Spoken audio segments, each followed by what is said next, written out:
Hi, my name is Wendy Hood and I am the Curator of Mammals here at the Auburn University Museum of Natural History. Today I'm going to give you a short introduction to our collections here at Auburn. So in Alabama we have about 62 species of native terrestrial mammals, and we have most of those represented here in our collection.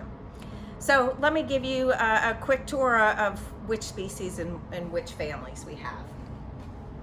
So starting here is where we have our marsupials. Of course, most people are familiar with marsupials being abundant in Australia, but turns out we have one species of marsupial that lives here in Alabama. It's probably familiar to most of you. This is Didelphis virginiana, the Virginia opossum. Okay.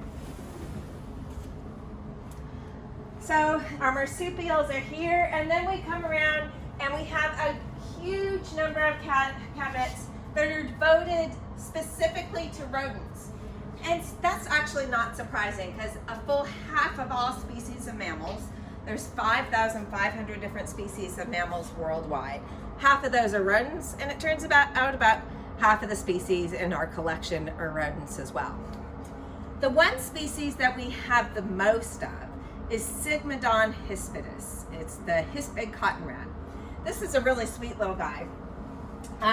He is found in grassy habitats. He's common throughout the southeast and into the southern part of the southern Midwest, and then goes into Central America.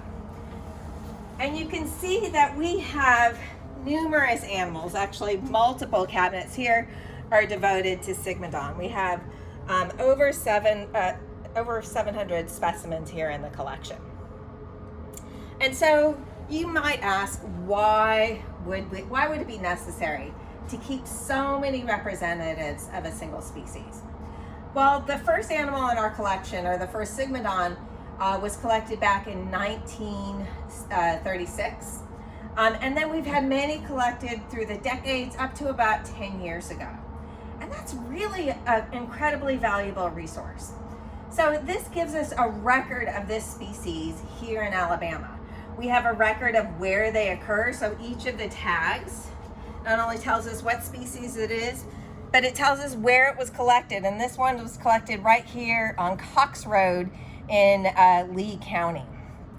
On the tag, we not only say the sex, this is a female, but we have information about its mass, its body length, its foot length, and ear length. Okay, this one was collected in 2015, so it's one of the most recent in our collection. And if you were to collect all of the data from each of these, you can see how body mass, body length changed over time. We could come into our collection and take a small bit of tissue from each of these animals and start to look at how DNA sequences and proteins change over time in this particular species. So this is really invaluable to have so many individuals of a particular species represented. The second most abundant family of mammals are the bats. And that is also the second most abundant family in our collection. So these animals here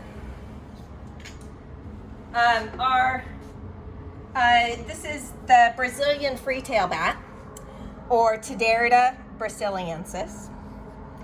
Curator is one of the most abundant mammals in the world. And we certainly have it occurring at the highest densities that we find in North America. It's considered a species of concern here in Alabama just because it occurs here. Its populations aren't as great as in other locations, but in Texas, you find caves and even the bridge in Austin where you get millions of individuals roosting together. So we have a really nice collection of this species, as well as all of the other bats in Alabama as well. We have 16 species of bats here in Alabama.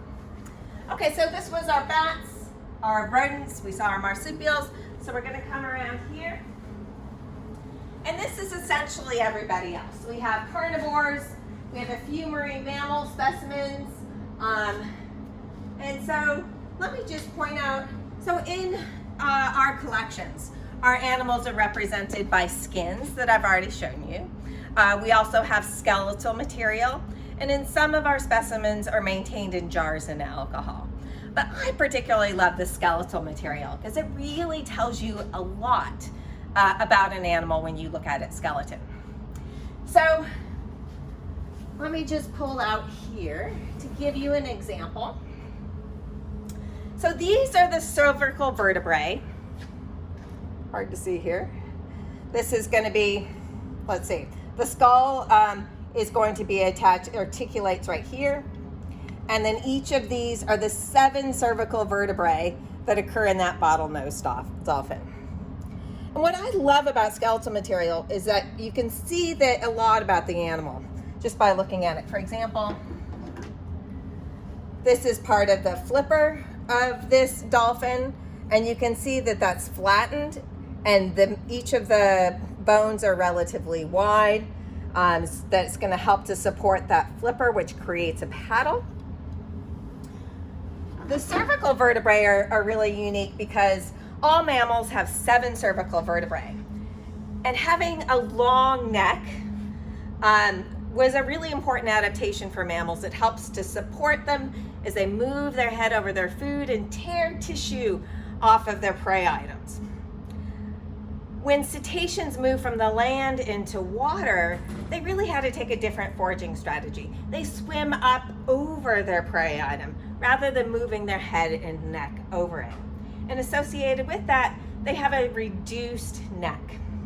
And so as they changed their foraging habit, the cervical vertebrae became reduced, and ultimately they fused together, so that ultimately the neck was stronger in the water as it had high pressure over the neck. And that was particularly important for that habitat, whereas when you're in air, you don't have that same resistance, and it's better to have a movable neck. So thank you very much for joining me, and I hope you all stay safe out there.